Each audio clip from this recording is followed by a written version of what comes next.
Sometimes writing a newspaper column turns out to have some unexpected benefits.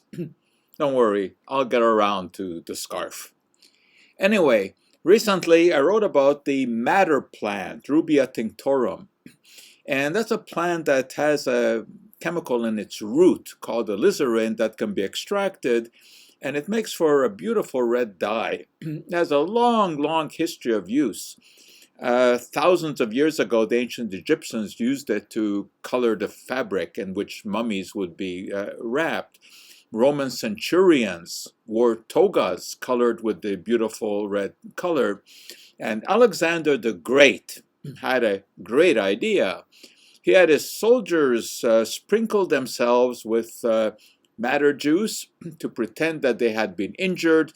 They lay down on the battlefield, and when the Persians approached, thinking that they were all hurt, they jumped up and won the battle.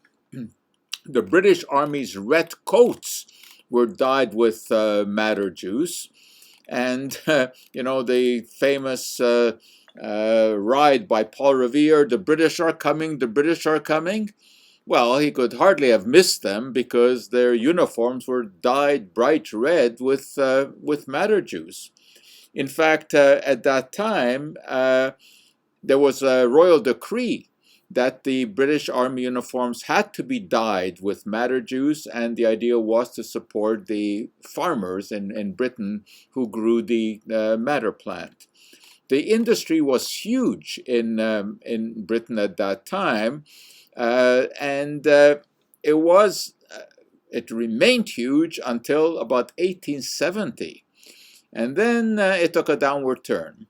And that was because William Henry Perkin in England and Heinrich Caro in Germany found a way to make alizarin, that is the red component, synthetically. And they made it from compounds that they extracted from coal tar.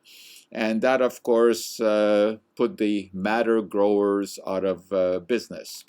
Well, obviously, madder and alizarin are of great historical importance to anyone who is interested in chemistry, and especially in its history, as I am. And I've always wanted to have a sample of some sort of fabric that was dyed with the real madder that was extracted from the root of the plant. And now, thanks to one of my readers, Rosemary, I have one. And thus, what you're looking at here, it's a beautiful silk scarf that she sent me, which is dyed with madder. And this is the real plant dye. It's not the synthetic alizarin.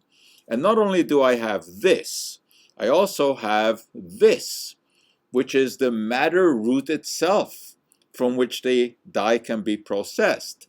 And furthermore, if I so choose, I can even grow my own madder because I even have the seeds. So I'm very happy with this, and as I said, sometimes it pays to write a newspaper column. Next, what would I like?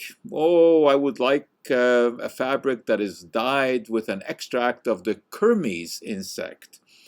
And that's the scarlet color that is referred to in the Bible. And it was used to color all kinds of sacred fabrics. And the Ark of the Covenant that, of course, rested in the great temple in Jerusalem, in Solomon's temple, which supposedly held the tablets of the Ten Commandments, rested on a fabric, a sacred fabric that was colored with the kermes extract.